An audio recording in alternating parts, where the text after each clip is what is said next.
Okay, moving to something much lighter. Proposition 31, which deals with state budget matters. Sally.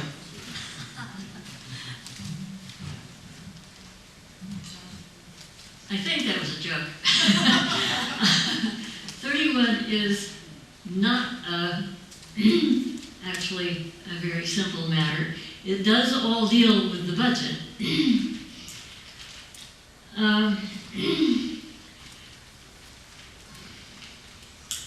It's mostly a constitutional amendment, and there are a few statutory provisions.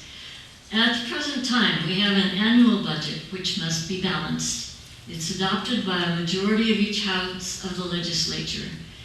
However, a 2/3 vote is regard to increased taxes. This measure does not change that 2/3 requirement.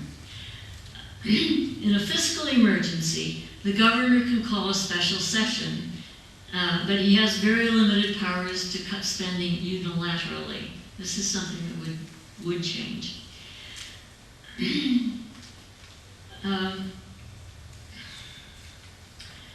You're probably all aware that California has had budget problems for several years. We now have the lowest credit rating of any state.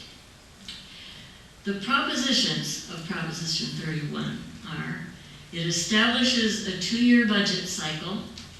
It prohibits the legislature from creating expenditures of more than $25 million unless they provide to pay for them with spending cuts or new revenues. In other words, any new programs, they have to provide for the money to pay for them.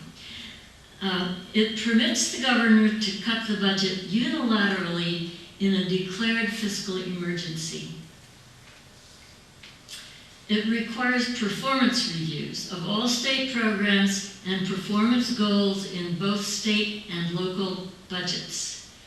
It requires publication of bills at least 3 days before the legislature votes. And if you've been following the news at all, you probably know that it's often, the budget measures are often passed in the 11th hour. It allows this is a little more confusing. It allows local governments to alter how laws governing state-funded programs apply to them, including such things as health and environmental regulations. To clarify this a little, it involves a shift of functions from the state to counties, where the proponents claim that the counties can do the job for less money, essentially. Counties and cities. And at the same time, it shifts some of the sales tax money to the local jurisdictions for these new responsibilities. Examples of the kinds of functions that it would affect are economic development, education, public safety, social services, and public health. In fiscal impacts, there would be less money for state programs and more for local ones. This is a $200 million shift, which is not a really big part of the budget, but could be significant. There are unknown costs for oversight, for instance, for the performance reviews. Some of the arguments in favor are that it requires a real balanced budget. It gives the public information to hold politicians accountable. It will save money by returning tax dollars to cities and counties. Major supporters are California Forward, and I wasn't aware of just what California Forward is.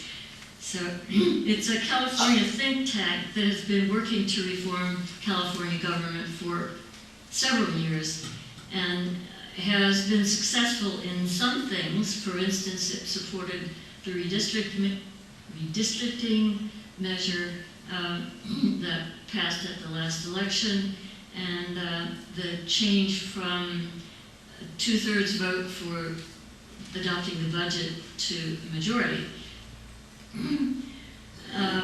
Another supporter of it is the California Republican Party. Arguments against are that it will lead to lawsuits and confusion, that it has poorly defined requirements, which leave key decisions to unelected officials. It would prohibit, and this is a little bit complex, but it would prohibit the state from cutting one tax unless it raises another, even in a budget surplus. I mean, this is a criticism of the way this thing is written, obviously.